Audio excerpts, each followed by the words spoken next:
UGC net examination में हमारा जो रिजल्ट आता है वो केवल 6% है नेट के लिए, और जेआरएफ की अगर मैं बात करूं तो केवल 0.36%। तो अब इतना कम रिजल्ट जा रहा है तो इसका मतलब ये बहुत लाजमी है कि 94% लोग जो है वो रिपीट करते हैं, ताकि वो और अच्छे तरीके से अपना एग्जामिनेशन जो है वो उसके लिए प्रिपेयर करके दोबारा क्वालिफाई कर लें। तो रिपीटर्स जो है इस एग्जामिनेशन में बहुत सारे होते हैं, और एक दिक्कत जो बहुत ज़्यादा उनको फेस करने को मिलती है वो यही होता है कि वो देखते हैं कि हमने जो तैयारी की थी उसके अकॉर्डिंग जो पेपर दिया, तो क्या अब उसी के अकॉर्डिंग पढ़ने से नेक्स्ट टाइम जो है हमारा सिलेक्शन होगा, क्या लास्ट टाइम जो मैंने एक दो गलती की थी, जो जिस तरीके के क्वेश्चन आए थे, क्या उसी पे फोकस करना चाहिए। ये एक सबसे मेन कंसर्न जो है वो बच्चों का आता है, और आज इस वीडियो में मैं इसको ही डिस्कस करने वाली हूँ और आपको एक इंसाइट देने वाली हूँ कि कैसे आपको इस एग्जामिनेशन में, अभी आप तैयारी कर रहे हो, एक हफ्ता हमारे पास बचा है, अच्छे तरीके से आप चीजों को समझ सकते हैं और अप्लाई कर सकते हैं। ये लास्ट के 5-7 दिन ही आपके लिए बहुत इंपॉर्टेंट हो सकते हैं, बहुत महत्वपूर्ण होते हैं, जो आपको हेल्प करेंगे आपके सिलेक्शन की ओर आपको लेके जाने में। तो चलिए सेशन को स्टार्ट करते हैं। उससे पहले आप सभी लाइक एंड शेयर सेशन को कर देना। अगर आप मुझे for the very first time देख रहे हैं, मेरा नाम आयुषी है, आपके लिए पेपर 1 एंड पेपर 2 कॉमर्स की क्लासेस लेके आती हूँ। चैनल जो है इस पे वन स्टॉप सोल्यूशन है ये चैनल, क्योंकि इस पे नेट सेट पीजीटी लेवल की एग्जामिनेशंस कॉमर्स से अगर आप हैं तो सबकी तैयारी करवाई जाती है, साथ ही साथ असिस्टेंट प्रोफेसर के लिए भी हम तैयारी करते हैं। अभी हाल ही में हमने एचपीएससी के लिए जो है पूरा कंप्लीट सेशन जो है सीरीज जो है वो कवर की, और आपके लिए एमसीक्यू बैच भी हमने लॉन्च किया था। जो भी क्लासेस है उनकी पीडीएफ भी आपको मिल जाएगी, एप्लीकेशन आप डाउनलोड कर लो। मैंने आपके लिए यहाँ पे मैराथन्स ली हुई है, सब कुछ है, कंटेंट हमारे पास बहुत सारा है, बहुत बढ़िया तरीके से हम सारी चीजें कवर कर रहे हैं। बट एक जो दिक्कत आती है रिपीटर्स को, वो क्या आती है, वो ये चीज होती है कि हम जो पढ़ाई कर रहे हैं, हमें ऐसा लगता है हमेशा कि लास्ट टाइम इस तरीके का क्वेश्चन आया था, मुझे ये क्वेश्चन नहीं आता, तो मुझे उसी टाइप के क्वेश्चन पे फोकस करना चाहिए।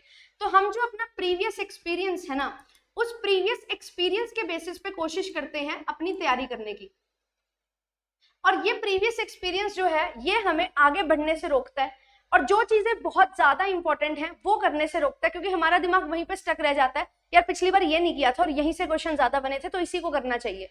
आप एक चीज यहाँ पे समझिए, एनटीए जो है वो पिछली बार उसने क्या पूछा था वही सेम पूछेगा, ऐसा नहीं है। एनटीए का पैटर्न क्या है, वो आपको अलग अलग तरीके से क्वेश्चन प्रेजेंट करके देता है, एंड उन क्वेश्चंस पे आपको अपना कंसेप्ट अप्लाई करना है। अब जो उसका पेपर का पैटर्न है, अगर हम बात करें 150 क्वेश्चंस की, तो आपको 100 क्वेश्चंस जो है ना वो बहुत बढ़िया तरीके से आपको दिखाई देंगे, बिल्कुल इजी आपके लिए जो है, इजी टू मॉडरेट होंगे। एंड यहाँ पे जो बाकी हमारे 50 क्वेश्चंस होंगे, वो 50 क्वेश्चंस जो हैं वो आपके क्या होंगे, थोड़े से पैटर्न वाइज चेंज होंगे उसमें। तो यहाँ पे पैटर्न आपको डिकोड करना पड़ेगा, थोड़ा सा जो है मॉडरेट टू डिफिकल्ट यहाँ पे लेवल है जो इसका रहेगा। अब यहाँ पे मॉडरेट टू डिफिकल्ट लेवल अगर आपका एग्जामिनेशन में पूछा जा रहा है, तो कुछ नए टॉपिक्स जो हैं वो भी आपसे यहाँ पे पूछे जाएंगे। तो यहाँ पे न्यू टॉपिक्स में अगर मैं आपको बात करूं पेपर 1 पेपर 2 की, तो 2 से 5 पेपर 2 में पेपर 1 में आ जाते हैं टॉपिक्स, एंड 5 से 7 जो है पेपर 2 में आपके नए टॉपिक्स आते हैं। तो पेपर 1 और पेपर 2 में मिला के आपके लगभग 12-13 टॉपिक्स हैं जो नए टच किए जाते हैं। अब ये जो 12-13 टॉपिक्स हैं, इनमें से शायद आप एक आधा टॉपिक जानते हो, बट 12-13 सारे तो नहीं आते, और हम यहीं पे स्टक हो जाते हैं कि मेरे को ये नहीं आता, मुझे तो यही करना पड़ेगा।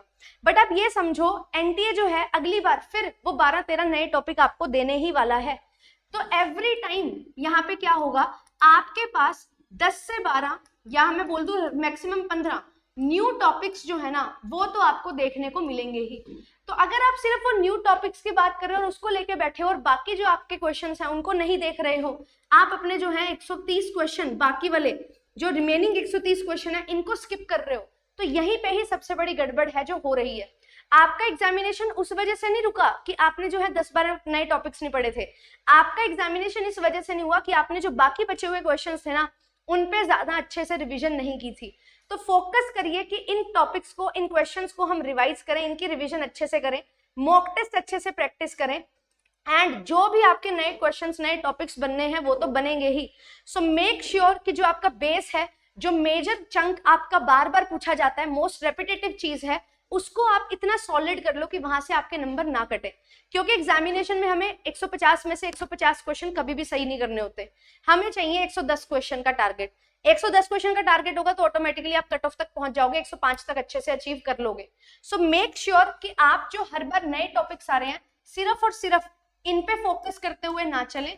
कोशिश करें कि आप जो पुराने टॉपिक्स आपके बार बार रेपिटेडली पूछे जाते हैं उनको हम अच्छे से कवर करते हुए चलें। तो ये टॉपिक्स, ये क्वेश्चंस को आपने बार बार रिवाइज करना है और इनको अच्छे से कवर करना है। डीआई है, आरसी है, इनकी प्रैक्टिस करनी है। यहाँ से 20 क्वेश्चन यानी कि 40 मार्क्स आपको मिलने वाले हैं। मैथ्स के क्वेश्चंस की प्रैक्टिस करो। कोई एक नया टॉपिक पूछ लिया गया, आता है तो सही है ना, अगर आपने पढ़ लिया है तो सही है, नहीं पढ़ा, नहीं समझ आ रहा तो लीव इट, क्योंकि वही चीज दोबारा रिपीट नहीं होने वाली है। एंड हमें टारगेट करना है कितने क्वेश्चंस पे? हमें टारगेट करना है 110 क्वेश्चंस पे आउट ऑफ 150। तो focus on this 110 questions rather to focus on the 40 questions जो आपके नए पूछे जा सकते हैं, जो आपके जो है बिल्कुल श्योरिटी नहीं है कि हाँ ये टॉपिक्स हैं जो पूछे ही जाएंगे।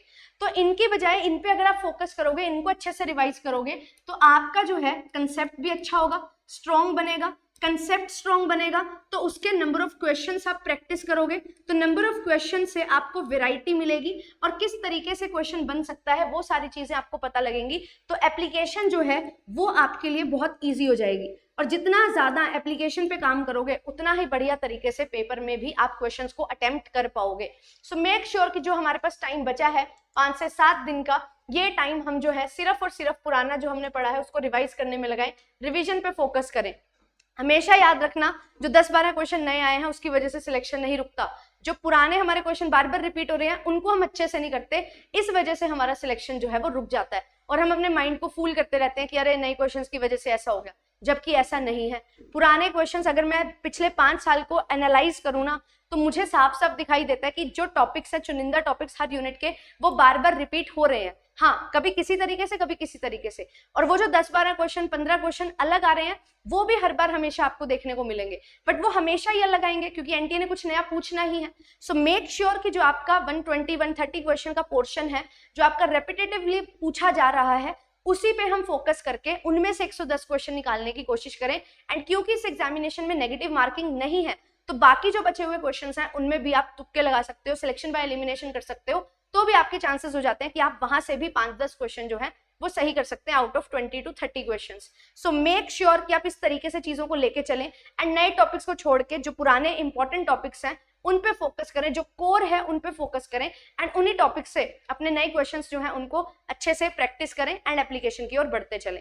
तो ये सारी चीजें हैं जो आपको ध्यान में रखनी है। और अगर आप नए स्टूडेंट हैं या सोच रहे हो कि मुझे दिसंबर में देना है, अभी तो मैंने जस्ट एक ट्रायल लेने के लिए जून वाला पेपर दिया है, तो दिसंबर 2025 के लिए जो है आपके लिए क्लासेस जल्द ही स्टार्ट होने वाली हैं। आप लोग एनरोलमेंट ले सकते हैं प्रीमियम 2.0 में, जहां पे आपको ये सभी फीचर्स के साथ क्लासेस प्रोवाइड की जाएंगी और hands on learning universe create किया है प्रीमियम स्टूडेंट्स के लिए, सो दैट वो कुछ चीजें सीख सके, पर्सनैलिटी डेवलपमेंट हो सके एंड पढ़ाई के साथ साथ बहुत सारी चीजें वो सीखे जो उनको आगे आने वाले टाइम में काम आने वाली हैं।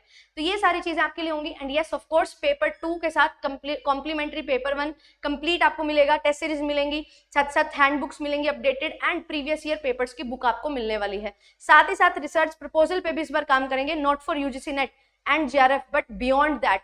जेआरएफ करने के बाद रिसर्च प्रपोजल में बहुत दिक्कत होती है बच्चों को, तो उस पर हम काम करेंगे सो दैट कि आप रेडी रहें जेआरएफ के बाद, आपका टाइम वेस्ट ना हो एंड अपने रिसर्च टॉपिक को चूज करने में बहुत अच्छे से कामयाब हो जाए एंड अच्छा प्रपोजल बना के लेके जाएं, सो दैट आप यूनिवर्सिटी जो ड्रीम करते हो जिस यूनिवर्सिटी में रिसर्च करने का, वो आपको अचीव हो सके।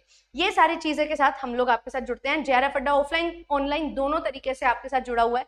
ऑफलाइन भी आप विजिट कर सकते हो, कुछ पूछना है कॉल कर सकते हो एंड ये सोशल मीडिया हैंडल्स हैं जिसके थ्रू आप जेआरएफ अड्डा के साथ ज्वाइन कर सकते हो। तो आपके लिए इस चैनल पे कॉमर्स का वन स्टॉप सोल्यूशन हम लेके आते हैं, तो रेगुलर क्लासेस में बने रहिए। अभी काउंटडाउन सीरीज स्टार्ट की हुई है, उस काउंटडाउन सीरीज को अच्छे तरीके से कवर करना है क्योंकि इसमें एक दिन में 50 क्वेश्चन कर रहे हैं, 500 क्वेश्चन 10 दिन में, तो बहुत अमेजिंग तरीके से आपकी कंप्लीट ओवरऑल तैयारी जो है यहाँ पे हो जाएगी। थैंक यू सो मच, मिलेंगे आपसे नेक्स्ट सेशन में, बाय बाय।